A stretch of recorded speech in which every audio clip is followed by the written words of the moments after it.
Bom dia, graça e paz. Vamos a mais uma leitura bíblica do nosso projeto Lendo a Bíblia com o Pastor. Nossa leitura hoje encontra-se no livro de Esther, capítulo 2, que diz assim: Passadas essas coisas e apaziguado já o furor do rei Assuero, lembrou-se de Vasti e do que ela fizera e do que se tinha decretado contra ela.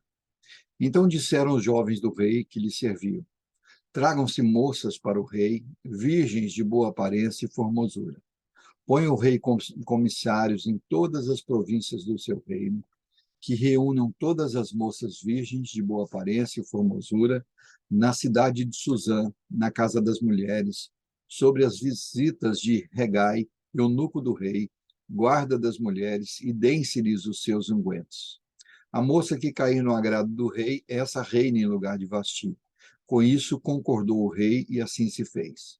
Ora, na cidadela de Suzã havia certo homem judeu, benjamita, chamado Mordecai, filho de Jair, filho de Simei, filho de Quis, que fora transportado de Jerusalém com os exilados que foram deportados com Jeconias, rei de Judá, a quem Nabucodonosor, rei da Babilônia, havia transportado.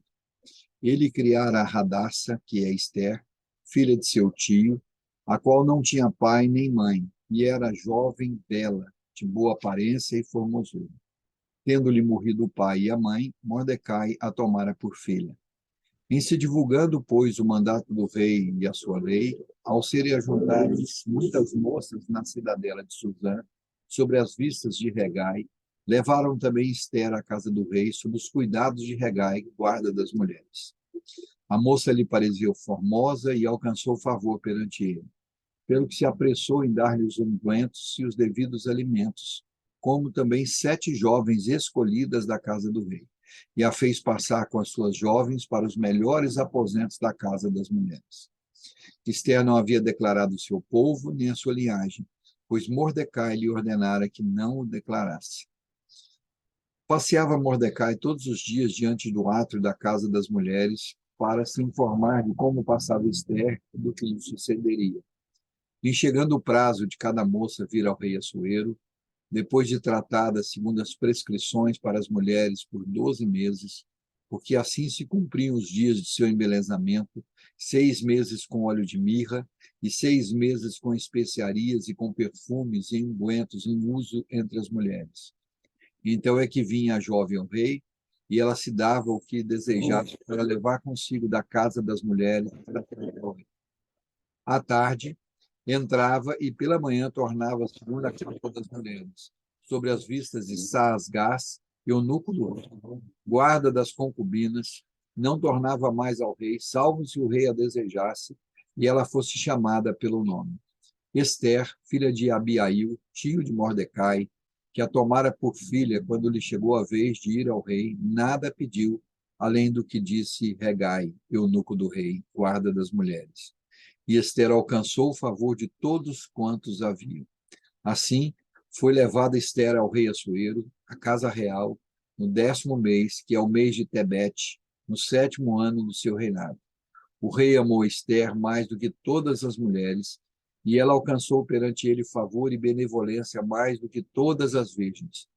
O rei pôs-se na cabeça a coroa real e a fez rainha em lugar de Vasti. Então o rei deu um grande banquete a todos os seus príncipes e aos seus servos. Era o banquete de Esther. Concedeu um alívio às províncias e fez presentes segundo a generosidade real. Quando pela segunda vez se reuniram as virgens, Mordecai estava sentado à porta do rei. Esther não havia declarado ainda a sua linhagem e o seu povo, como Mordecai lhe ordenara, porque Esther cumpriu o mandato de Mordecai como quando a criava.